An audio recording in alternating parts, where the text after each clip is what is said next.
যে সাথী বলছে যে আরোহী মিম প্রোডাকশনে শুটিং এর সময় সাথীকে প্রোডাকশন বয়ের মাধ্যমে খাবারে বিষ মিশিয়ে মেরে ফেলার চেষ্টা করেছে।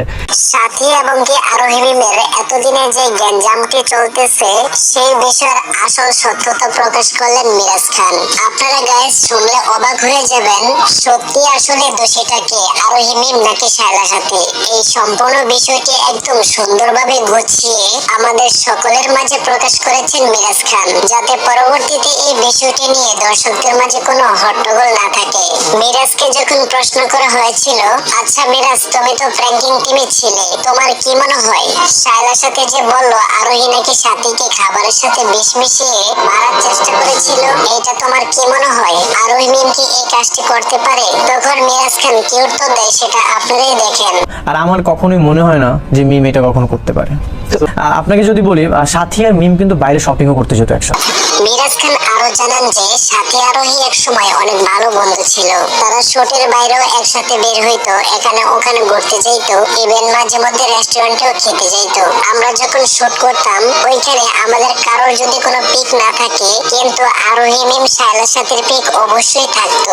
আর সাথী যে বিষয়টি বলেছে আরোহী মিমের বিষয়ে, যে তাকে প্রোডাকশন বয়ের মাধ্যমে বিষ মিশিয়ে মারার চেষ্টা করেছে, এই বিষয়টিও কিন্তু সত্য নয়। মিডিয়াতে এই বিষয়টি আসার আগে আমাদের টিমের সকলেই কিন্তু এই সত্যটা জানতো। সত্যটা জানার পরে সকলেই চুপ ছিল। টিমের সবাই একটা সত্য জানতো, জানার পরে সবাই চুপ ছিল।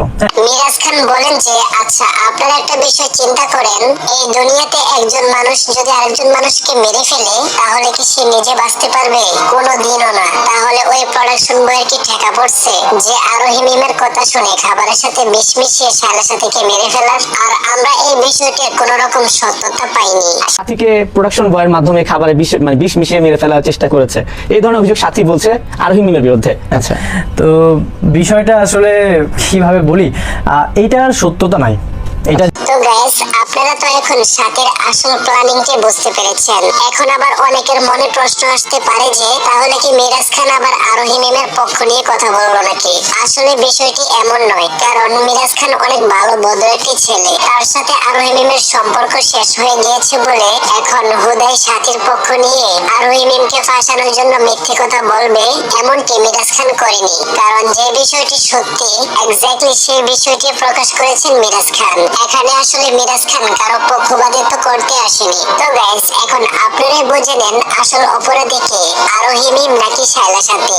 আশা করব এই বিষয়টি নিয়ে আপনাদের মাঝে আর কোনো প্রশ্ন থাকবে না। আর গাইস, ভিডিওটি এই পর্যন্তই। আপনাদের কাছে যদি একটু ভালো লেগে থাকে তাহলে ভিডিওতে একটি লাইক দিয়ে চ্যানেলটি সাবস্ক্রাইব করে দিবেন।